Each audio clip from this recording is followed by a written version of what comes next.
తాగుబోతాడంట. ఒంట్లో రేఖ పెట్టుకుని ఉంటాడు. రేఖ పట్టుకుని ఉనకాలు తాగదని చూసినావరా?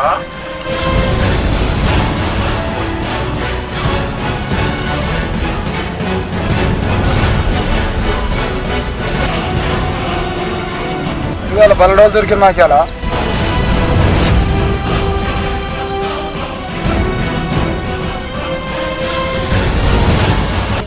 అరే పిచ్చాడు ఎందుకు ఏడుస్తున్నావురా? ఇక్కడ కళ్ళు దొరికిపోతుందిరా. నాకు తెలిసిన ఊరుంది, అక్కడ మస్తు కళ్ళు దొరుకుతుందిరా. మా ఊర్లో బీర్లు మందు మాత్రమే తాగాలి, కాదని కళ్ళు తాగావో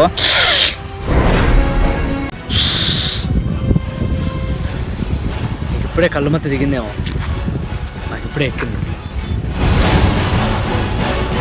చిన్న బ్రేక్ ఇస్తున్నా, బొమ్మ దద్దరిల్లిపోద్ది.